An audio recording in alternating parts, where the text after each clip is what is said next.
Orang sekarang dalil-dalil wa may yatawallahum minkum fa innahu minhum. Kalau berkawan orang kafir, maka dia menjadi kafir. Itu kan fatal. Semua nabi ya berkawan orang kafir. Karena dakwahnya memang sama orang kafir. Lo coba, andai kan sampean hafal Quran, itu sama teori itu tuh mungkin menyedihkan.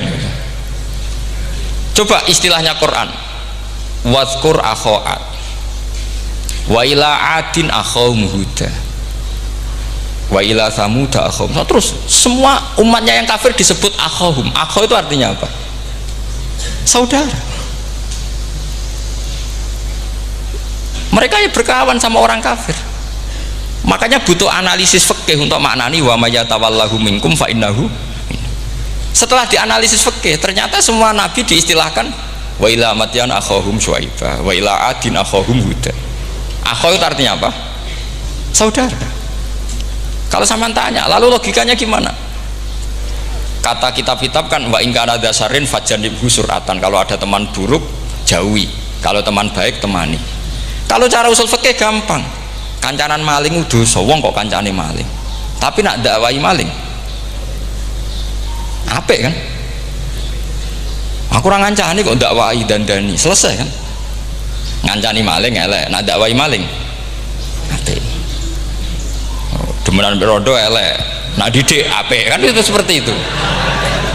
Nah, ini penting kalau aturaken. Nah di sini ini makanya NU itu punya sejarah panjang, banyak wali-wali yang jadab, yang coro zahir itu kancanan wong fasik-fasik. Orang syariat bingung, ini wali kok berteman orang fasik. Ya kalau kamu bahasakan teman ya masalah, kalau kamu bahasakan ini binaan, enggak, sama jawab saja. Kalau dibahasakan teman masalah enggak masalah kan, tapi kalau dibahasakan itu binaan, selesai kan? Sama, Nabi berkawan orang kafir itu enggak karena berkawan, itu binaan Nabi. Memang Nabi itu jadi Nabi, objeknya adalah mengislamkan orang kafir. Ya berlama-lama Nabi dialek dengan mereka, muasyarah sama mereka. Bahkan Nabi diharuskan bersikap baik sama mereka. Itu yang disebut fabima rahmatim minallahi lintalahum walau kunta fadzan ghalidhal qalbi lan faddu min haul. Tapi sekarang itu orang sudah tidak pakai ilmu. Orang-orang radikalisme itu nggak pakai usul fikih. Pokoknya kalau ada ayat terjemahnya gini ya sudah, itu jadi madhab. Akhirnya kecelakaan seperti ini. Pokoknya kalau ada ayat faqtulul musyrikina haitsu wajadtumuhum wa khudhuhum wahsuruhum waq'udu lahum kulla marsad. Sudah hafalnya ayat itu saja. Dia tidak mau ngapalkan misalnya qatilul ladzina yuqatilunakum.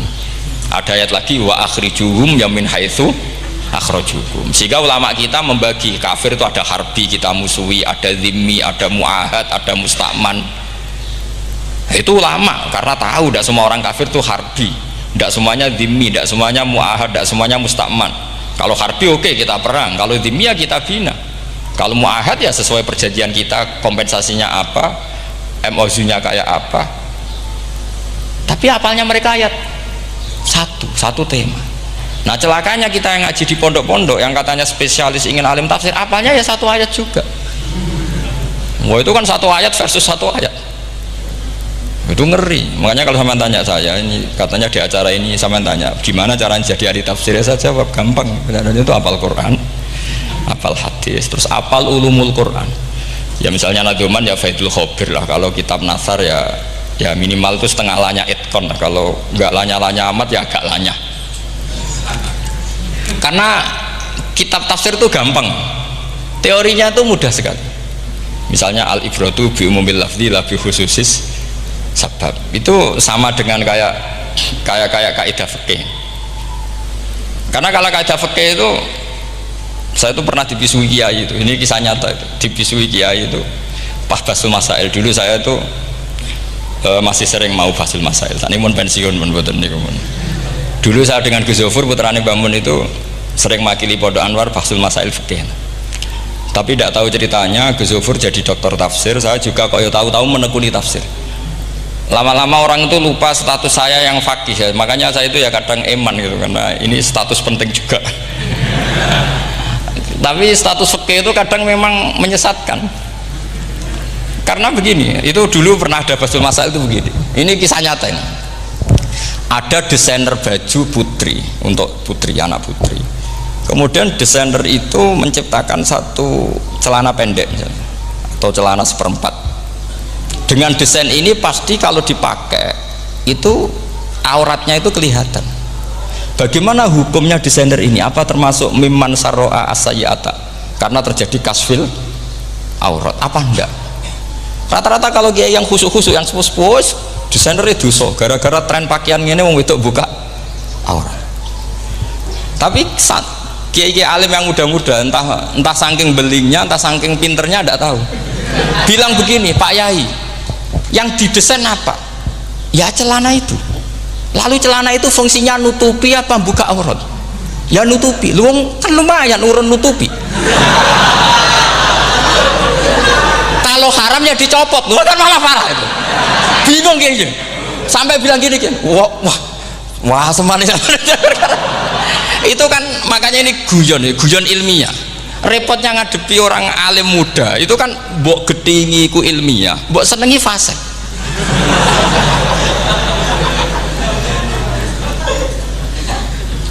Ketika kiai yang khusyuk tadi tak tanya, kalau desainer katok seperapat, paham gitu? Kita coba yang celana dalam terlalu vulgar itu, paham gitu? Nggak, rok sajalah, rok mini misalnya, rok selutut. Sampean jangan ngeres ya, yang rok selutut misalnya. Rok selutut itu desainernya kena hukum haram enggak? Sampean jawab saja. Oh haram dari kiai sepuh, karena dengan desain itu misalnya lututnya kelihatan. Tapi pertanyaannya kiai muda saya masih ingat betul, saya tanya. Lalu fungsi pakaian itu apa Pak Yai? Fungsi itu kan tetap nutupi sebagian aurat.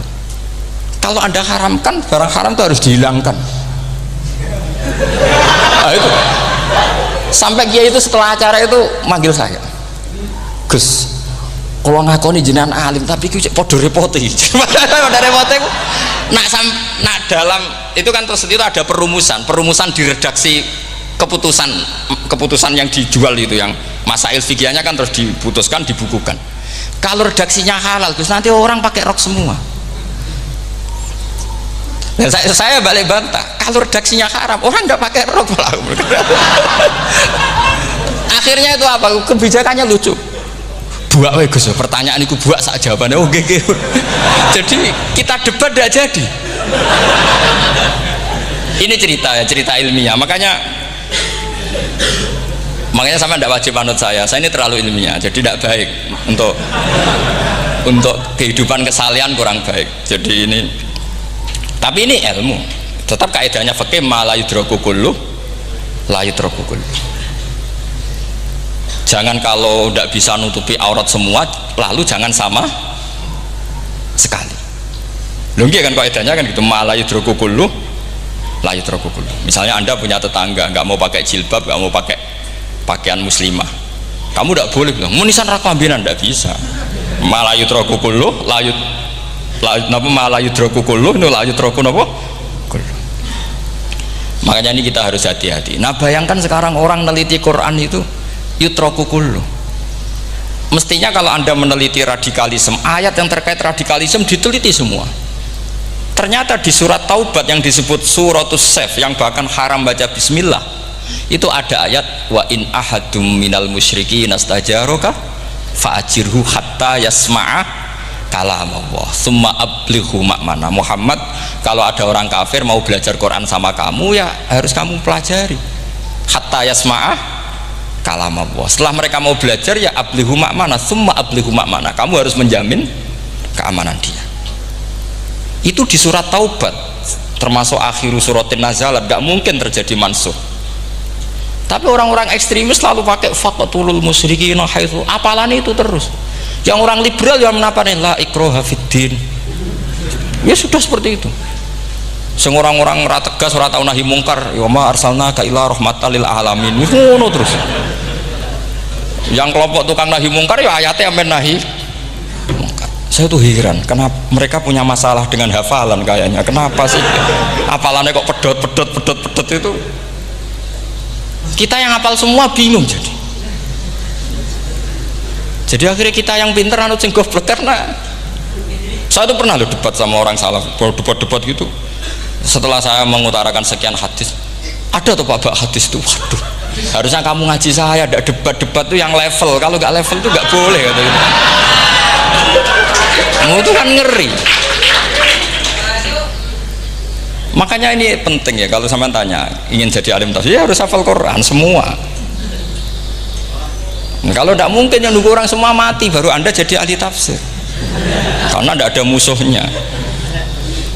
Tapi saya pastikan orang kafir pun bisa memahami Quran, yaitu tadi hatta yasma'a kalam Allah. Sayyidina Umar itu masuk Islam itu gara-gara dengar adiknya baca Toha, ma anzalna alikal qur'ana litasqa illa tadhkiratal liman yakhsha tanzilam mimman khalaqal arda was samawatil ula ar-rahmanu alal arsis tawa. Itu dia ma huwa bikalamil basar, tidak mungkin seperti ini karangan manusia, itu tidak mungkin. Akhirnya dia Islam. Banyak orang Islam karena diperdengarkan Quran, karena memang notnya sudah unik, makna kualitasnya juga sudah unik, semuanya itu unik, indah. Sampai sekarang pun orang kafir itu orang paling tahu Quran. Makanya Allah mensifati orang kafir itu hasadam min indi anfusihim mim ba'di ma tabayyana lahumul haq. Sekarang sama saya tanya, orang sing tabayyana lahumul haq itu orang paham apa orang tidak paham? Mereka orang kafir itu mengingkari Quran, padahal mim ba'di ma tabayyana lahumul haq, setelah kebenaran nyata bagi mereka. Nyata bagi mereka artinya orang kafir paham apa tidak paham? Paham. Cuma mereka punya penyakit hasadam min indian. Mereka juga kalau ada ayat tentang ahkam yang memberatkan, mereka bilang i'ti bi qur'anin ghairi hada au badil. Muhammad harusnya jangan tema itu yang diangkat, bu, cari Quran yang lain yang enggak tema itu. Mereka sampai memilih tema itu karena paham apa karena tidak paham? Karena paham.